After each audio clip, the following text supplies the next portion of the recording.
Hey guys, welcome back. It's Lucky here, and today we're going to go over my favorite build of this season so far. This is the Ice Shards Sorcerer. This thing absolutely melts enemies. We're taking advantage of a lot of cool interactions tucked into the game here to make it so that when we engage our enemies, we keep them frozen until they're dead, and this thing melts huge packs of enemies. It melts bosses, and it does so almost instantly anytime we approach them. So if we take a look at the build in action right here, you can kind of see how it operates. You leap into the middle of some enemies, it sucks the enemies in, stuns them, we freeze them, and before they have a chance to unfreeze, they explode into a million pieces. And then we go to the next pack, rinse and repeat. And we get to just keep on doing this. This thing has phenomenal clear speed. And then when we finally get to a boss, we absolutely melt the boss down because Ice Shards has such great single target potential. Like I said, this is my favorite build so far this season. It's got the single target damage, it's got the AoE damage, and it's got them both on the same build without having to respec for a boss fight or something like that, like some of the other builds might have to do. So let's talk about how this build ticks. Let's talk about how we put it together, all the skills you're going to need, gear to look out for, passives to grab, and all of that good stuff. As always, I've got a written guide to accompany this where I show you all the aspects you want and where they're located, where I show you what order to invest your skill points. So maybe take a look at that while you're listening to this video to have a really good idea of how to put this build together. You can find the link to that guide in the description down below. Okay, let's go over the skills that make this build tick. The first one is going to be Firebolt. We're going to grab this to set enemies on fire. There's some really powerful passives in the Sorcerer skill line that we have to take advantage of that basically enhance the damage we do to burning enemies by a massive amount. And we'll talk about that when we get there. But just know we're grabbing this mainly so that we can set things on fire. And then there's some really nice buffs that we can take advantage of when we're fighting against enemies that are on fire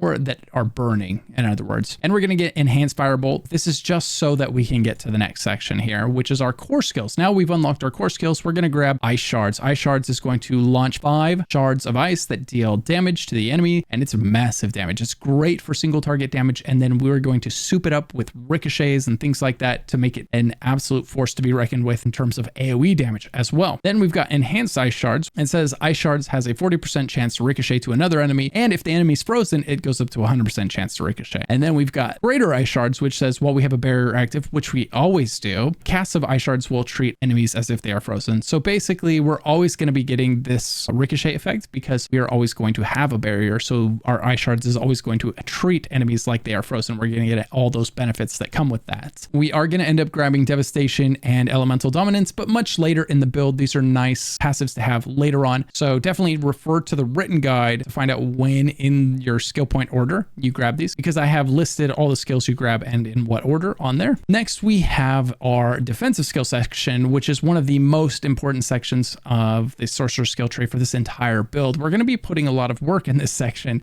for good reason. The first thing we're going to grab is our Frost Nova. Frost Nova is going to allow us to freeze enemies and lock them in place. And we're going to take the first passive, which says that killing enemies with Frost Nova reduces the cooldown by up to 4 seconds. Every enemy we kill removes the cooldown by 1 second, up to 4 seconds total, which takes its cooldown from 24 seconds down to 20 seconds, right? And then we're going to use more cooldown reduction and things like that to take it even lower still, because one of the main things you want to do with this build is get as low of a cooldown for your Frost Nova as possible, because so much of your damage is tied to this ability. So we're going to cast Frost Nova and then pop a group of enemies. We're going to cast Frost Nova and pop the next group of enemies. And so the faster this cooldown comes up, the faster we can pop groups of enemies. Final passive we're going to grab is Mystic Frost Nova. Mystic Frost Nova makes enemies vulnerable for 4 seconds, increased to 6 seconds against bosses. So vulnerable is a massive damage buff. For us, it's one of the strongest damage buffs in the game. By default, it's going to increase your damage to the enemy by 20%. And you can get lots of things that are going to stack that well beyond 20% as well. So you can take that 20% and turn it into a 90% increased damage buff if you invest in it on your gear, right? Which we will absolutely do. The other skills we're going to grab is we're going to take Flame Shield. Flame Shield's really nice to have. One, it's damage immunity, so you can't be hurt while this is up. It lasts a whopping 2 seconds when you grab it. Not very long, but plenty long to save your life. Its first passive also gives it 25% increased move speed, which feels really good. And then finally, Shimmering Flame Shield is going to make it heal you for 50% of your missing life. So this makes for a great panic button. You end up in the middle of a group of enemies, they don't die quite as fast as you thought, or you see your health spike down low, boom, you slam this. It's going to heal you for half of your missing health, and it's going to make you invulnerable to damage damage for 2 seconds, just to give you time to recompose yourself on the battlefield, maybe get a better vantage point before continuing your assault on the enemies. We're going to grab Teleport. Teleport is going to be used offensively in this build, but you can also find yourself using it defensively if you have to. But usually you're going to use this to leap into the middle of a group of enemies. And we've got a couple of reasons for this. We've got a unique that modifies the way teleport works. It adds a vacuum to it, which sucks all the enemies to you when you land, which feels really good. So we're going to take advantage of that. And we're going to pair it with this to kind of leap into the middle of enemies to group them up before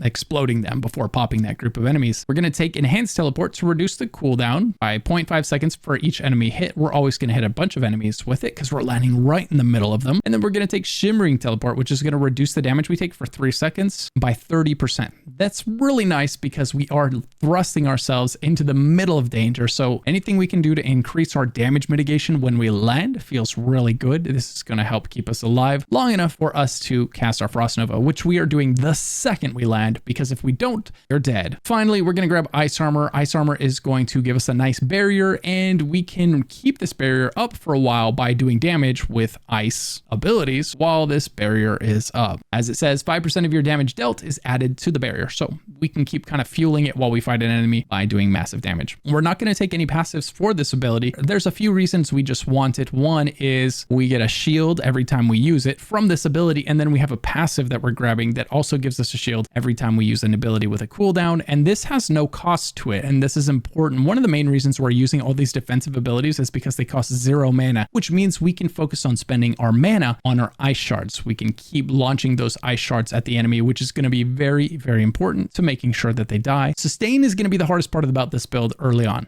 Like, that's the hardest part. Killing enemies when you have mana is so easy, but it can be really easy to run out of mana early on. None of these abilities costing anything definitely helps prevent us from running out of mana quite so quickly. In the Conjuration line, we're not actually going to grab any skills, no summons for us this time, but we are going to take Align the Elements simply so that we can get to the next 2 passives that are attached to it. Mana Shield is 1. Every time you spend 100 mana, you get 15% damage reduction for 5 seconds. That's huge. We are always going to be spending 100 mana. You will be amazed at how much mana you go through on this build and how well it sustains it thanks to some of the interactions that we're taking advantage of here. So basically, when you get into combat, you'll have 100% uptime on this 15% damage reduction, but be careful. Before the battle starts is when you're at your weakest. It's as you're running up to the enemies, before you've started attacking anything, before you've got one of your legendary aspects of proc, before you've got the defensive damage mitigation from this passive, right? There's a lot of things that you get once the battle starts and you've started unloading on the enemy, and so you are at your weakest the moment before you touch your enemy. So if they hit you before you hit them, it can be fatal, so be careful about that. Next, we've got Protection. Using a cooldown grants 30% of your maximum life as a barrier for 2 seconds. So this is where I was talking about all these defensive abilities we're going to grab, right? Every time you use one of these, you get a barrier for 30% of your life, which is really important for keeping you alive. Then when we get down to the Mastery section, we're going to take Inner Flames. Inner Flames, we're only grabbing, right? We don't need this because it's just buffing Pyromancy skills, which we're not using. We are taking this simply to get to Devouring Blaze. Devouring Blaze is going to cause us to deal 30% increased critical strike damage against enemies if they're burning, which is why we took this Firebolt way up here, right? So that we could set things on fire. But we're not going to do this manually because that would be annoying to have to manually set everything on fire with our basic attack. No, we're going to set it as an enchant so that every time we hit our enemy with Ice Shards, it sets them on fire passively, right? So very easy for us, very easy for us. So that's going to make sure that everything's burning because every form of direct damage we do sets things on fire, which means we're always getting this 30% increased crit strike damage for burning enemies. And if they're immobilized, this bonus is increased to 75%. And we are going to be immobilizing our enemies because when we teleport into the group of our enemies with our unique item on our chest, it's going to suck them in and it's going to stun them for a few seconds, which is immobilizing them and preventing them from moving, which means for that duration, we have 75% increased crit damage. And we have another item on us that's basically giving us 100% crit chance on enemies. So we are always getting crits that are doing 75% increased damage just from this passive, plus any increased crit damage we get from our gear, which we are absolutely going to do. So you can easily have over 100% crit damage increase, right, for every crit. Massive, massive damage thanks to this, thanks to the fact that we are setting things on fire. Then we're going to get down to our ultimate, and we're going to take Deep Freeze. Deep Freeze is great for a few reasons, one of which is it's going to freeze enemies, and we do insane damage to anything that's frozen. Like when something's frozen, that's when we really really shine. Our ricochets are happening at 100% of the time. Our damage is amped up because we've got all these modifiers that apply to things that are immobilized and frozen and all that, right? So frozen enemies take massive amounts of damage, and we really want things to freeze. So this basically the way we're going to use deep freeze is we're going to cast our Ice Shards, and eventually, if the fight drags on long enough, we're going to run out of mana. Or all of the mobs around us are going to unfreeze and our Frost Nova is going to be down. This is a great time to use your deep freeze as another form of a panic button, but it's more of a planned strategic panic button. You can go into this, and while you're in this, your mana is going to slowly go up. Your health will go up. If you need to heal, you can heal, right? You can still do a lot of things while you're frozen here, and all the enemies freeze just before you come out of it, setting you up perfectly to unload on them again once you come out of your deep freeze. It feels really good, and I'm showing it to you here on screen, kind of how that works and how well it works for this build. Then we're going to grab the first passive. When deep freeze ends, gain 10% of your base life as a barrier for 6 seconds. Another barrier for us for each enemy that we freeze. So a lot of times we're going to freeze a lot of enemies with this, which means massive barrier. Then finally, we're going to grab Supreme Deep Freeze, which says when deep freeze ends, your non-ultimate cooldowns are reduced by 50%. The whole reason we used our deep freeze is because we used our Frost Nova, then we were unloading on the enemies, and the enemies, for some reason, they didn't die right away. Maybe we were low on mana, maybe we just got really unlucky with crits, who knows, maybe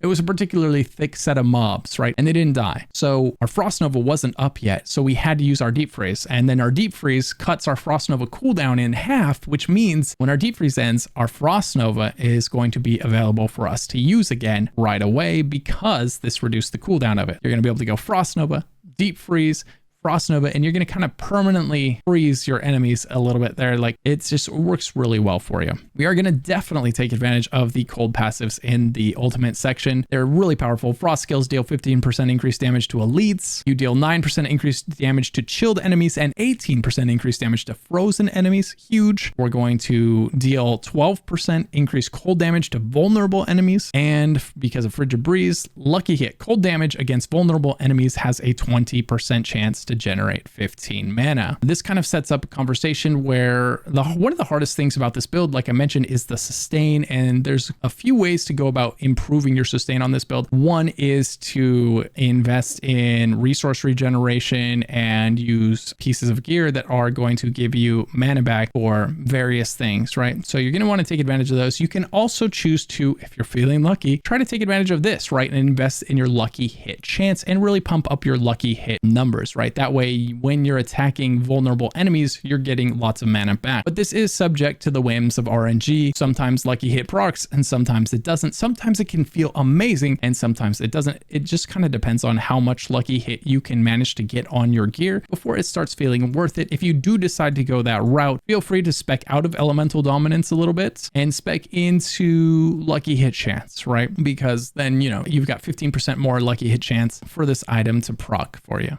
Then we're going to go down here to our key passive and we're going to take Avalanche. Avalanche is going to cause our frost skills to have a 10% chance to make the next cast consume no mana and deal 40% more damage. And so this is another reason why speccing into Lucky Hit a bit on this build can feel pretty good. Now, this is a passive we're taking solely to help with our Magicka sustain, and all of the footage you're seeing on screen is me using this passive. So don't feel like if you're taking Avalanche, your damage isn't going to be good and you're not going to be able to destroy big packs of enemies. All of the footage that you're seeing on this screen right now is while I was using Avalanche. When your gear gets a little better and you get more sustain, more than you need, right, then you can spec into Shatter, and this is going to make it so that when freeze expires, enemies explode. So you freeze your enemies, you do a bunch of damage to them, and based on how much damage you did to them, they're going to explode for 25% of that damage. So the more damage you do, the more damage they explode for and ultimately die. I found that I didn't really need Shatter, like, ever. Really, I jumped into groups, they died. I jump into groups, they died. Because of how much ricocheting is going on with my Ice Shards, it was easier to just take the infinite sustain from Avalanche and just go from group to group, popping them, going, and, you know, not really needing Shatter, frankly. Now let's talk about your gear that's going to support this and really make it possible. So I chose to kind of spec into Lucky Hit to try and see how it felt, and it felt pretty good. With the extra Lucky Hit, my sustain was feeling pretty good. I was getting more of those Lucky Hit procs on my mana generation and the free cast of my abilities. So this felt pretty good using